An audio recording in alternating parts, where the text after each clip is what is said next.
hope you're toasty warm and have your cup of coffee and your Advent devotion as well as perhaps the scripture. Today we're looking at Friday's devotion. It's entitled, He Will Be Called, ... and the He refers to Jesus, of course, and what He will be called will be answered in this particular devotion together. Pastor Jeremy tells us that this is the third time that God has communicated the Nativity or Christmas story in a dream. And today he communicates it with, or to Joseph. But I tell you, it's been at least 3 times that he's communicated through an angelic messenger. Why does he communicate through angels and through prophets and through dreams and even through visions? It's because God is a communicative God, and we need to get a handle on this. This is the quintessential characteristic of God. Is he love? Can he be defined by love? Yes, absolutely. Is he holy? Is he righteous? Is he good? Yes, and he is communicator. And I take you back to creation. Everything that exists because he spoke it into being. So God is interested in conveying to us his character and his will, and quite frankly, we couldn't know anything about God, who is so vastly grander than we are with our own little pea brains. Besides that, let me just ask you, if you knew all that there was to know all the time, wouldn't you be talking? Yeah, well, that's God for you.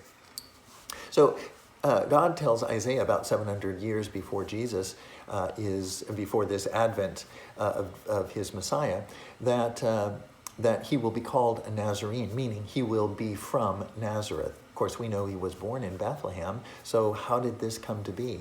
God spoke it to Isaiah, Isaiah spoke it to Israel, and Israel eventually wrote down this spoken prophecy.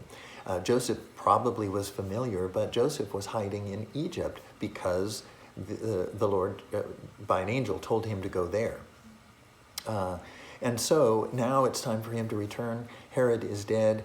It's safe, but by the time he ponders this, Joseph determines that he doesn't feel safe in Bethlehem or returning to the Galilee region. So instead, he goes to Nazareth. Now, Joseph may or may not be familiar with why he's doing that, but it is to fulfill Isaiah's prophecy, because all of God's Old Testament prophecies are fulfilled in Jesus Christ. So now we call Jesus a Nazarene because he lives in Nazareth.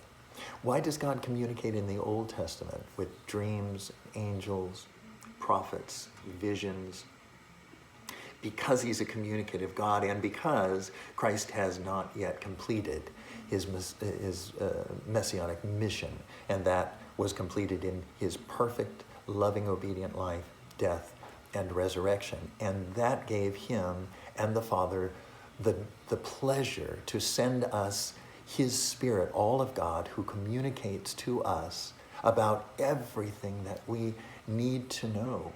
So today, as you walk with him, be specifically tuned in, because God's Spirit is going to convey to you entirely everything that you need to know about every detail of this day. And when it comes to tomorrow, he's going to do the same thing. Let's learn to enjoy, anticipate, and to acknowledge the fact that God communicates with us in order that we might walk with him in his will, his way today. God bless you.